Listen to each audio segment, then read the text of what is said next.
At 8 that evening, Paula and I were meeting. At 8 that evening, Paula and I were meeting for dinner at the restaurant Du Cap. But I set off for the harbor an hour early, eager to search for the satellite dish. Pornographic filmmakers often rented expensive apartments for the day, rather than construct stage sets that could provide evidence for the police.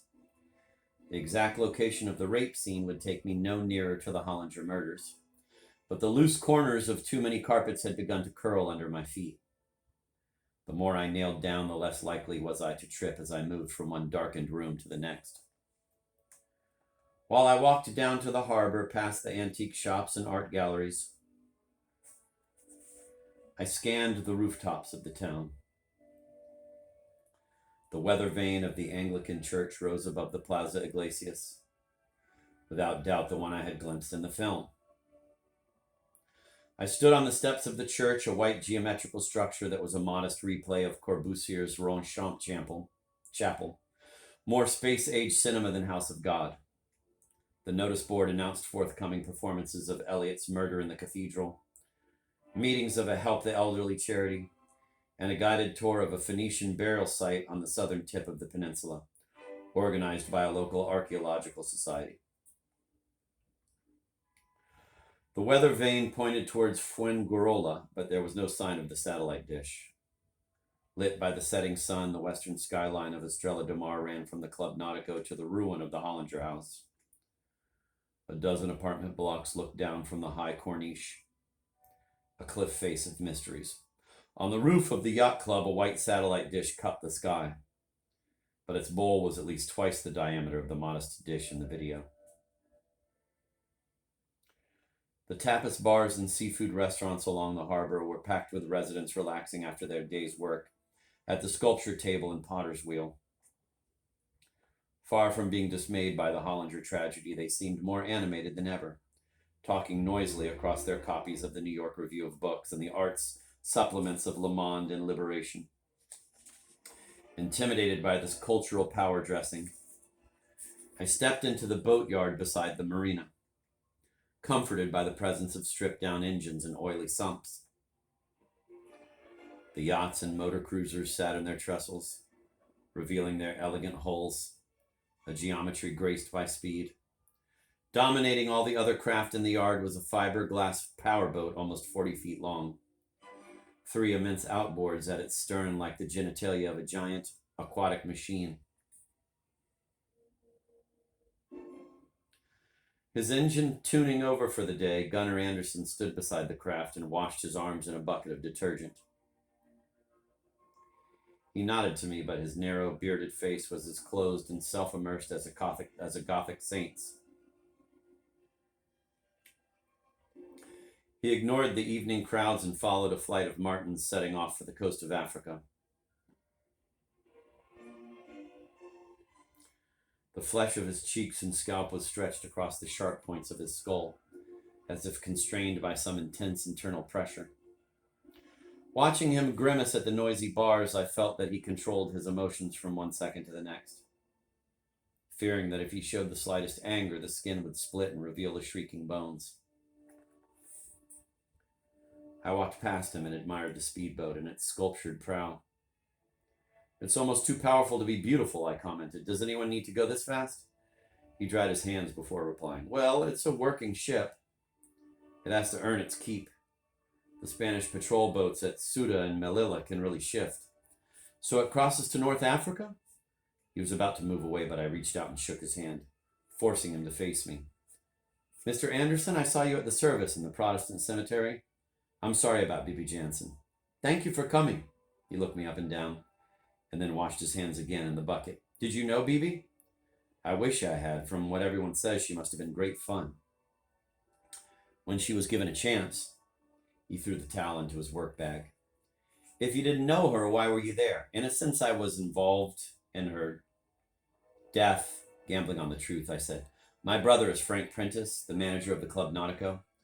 I expected him to turn on me and show some of the anger he had vented at the funeral, but he took out his tobacco pouch and rolled a cigarette with his large fingers. I guessed that he was already aware of my relationship to Frank. "Frank? I worked on the engine of his 30-footer. If I'm right, he hasn't paid me yet." He's in jail in Malaga, as you know. Give me the bill and I'll settle it. Don't worry, I can wait. That could be a long time. He's pleaded guilty.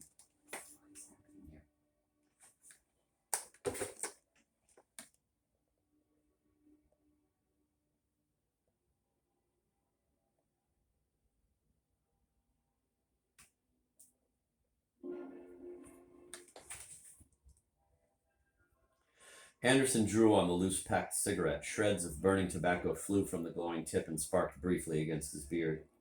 His eyes roved around the boatyard, avoiding my face. Guilty? Frank has a special sense of humor. It's not a joke. This is Spain, and he could serve 20 or 30 years. You don't believe he started the fire? Anderson raised his cigarette and scrawled a cryptic symbol on the night air. Who can say? So, you're in Estrella de Mar to find out what happened? I'm trying to, but not getting very far. To tell the truth, I've made no headway at all. I've been up to the Hollinger house, talked to people who were there. No one believes Frank started the fire, not even the police. I may have to fly in a couple of detectives. From London? Anderson seemed more interested in me. I wouldn't do that. Why not? They might find something I've missed.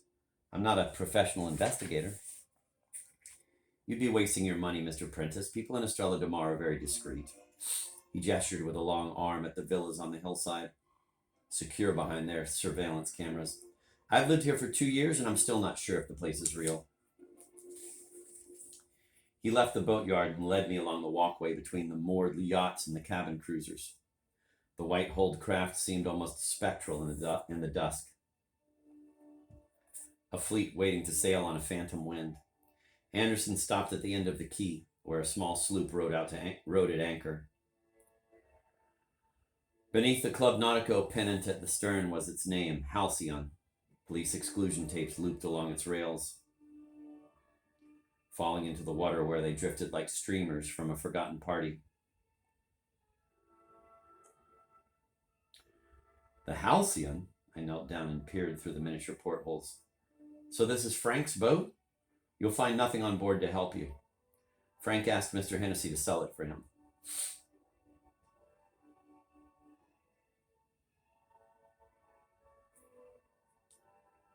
Anderson stared at the craft, raking his beard with his fingers.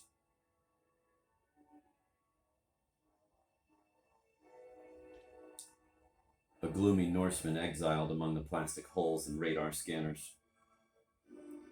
As his eyes searched the sky over the town, I noticed that he was looking everywhere but at the Hollinger house. His natural aloofness shaded into some unhappy emotion that I could only glimpse around the bony corners of his face. Anderson, I need to ask, were you at the party? For the English Queen? Yes, I drank the toast. You saw Bibi Jansen on the upstairs veranda? She was there, standing with the Hollingers. Did she seem well? Too well. His face was crossed by flickers of light from the dark water lapping the yachts. She was very fine. After the toast, she went to her room. Why didn't she come down to meet you and the other guests? The Hollingers, they didn't like her mixing with too many people. Too many of the wrong people, especially the kind who might have given her acid and cocaine. Anderson stared at me wearily.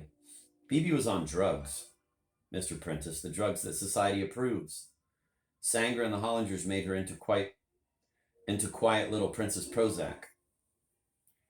Better than acid, though, for someone who's overdosed. Or the new amphetamines the chemists are cooking up with their molecular roulette. Anderson put a hand on my shoulder, sympathizing with my lack of insight. Bibi was a free spirit. Her best friends were acid and cocaine. When she took acid, she made us part of her dreams. Sanger and the Hollingers reached inside her head and took out the small white bird. They broke its wings, closed the cage again, and said to everyone, Bibi is happy. I waited as he sucked back the last of his cigarette smoke, scowling to himself as he overruled his emotions. You must have hated the Hollingers. Enough to kill them? Mr. Prentice, if I wanted to kill the Hollingers, it wouldn't be because I hated them. Bibi was found in the jacuzzi with Hollinger. Impossible. That they could have had sex together? You know she was pregnant. Were you the father? I was her father. We were good friends. I never had sex with her, even when she asked me. So who was the father? Sanger? Anderson wiped his mouth, trying to rid himself of the taste of Sanger's name. Mr. Prentice, do psychiatrists sleep with their patients? They do in Estrella de Mar. We climbed the steps from the marina to the harbor road, where the evening crowds were already blocking the traffic. Anderson, something nightmarish happened up there, something no one counted on. You don't like looking at the Hollinger house, do you? I don't like looking at anything, Mr. Prentice. I dream in Braille. He hoisted his work bag onto his shoulder. You're a decent man. Go back to London. Go home. Go on your travels. There might be another attack on you. No one in Estrella de Mar wants you to be frightened. He walked away through the crowd, a gloomy gallows tree swaying above the cheerful diners.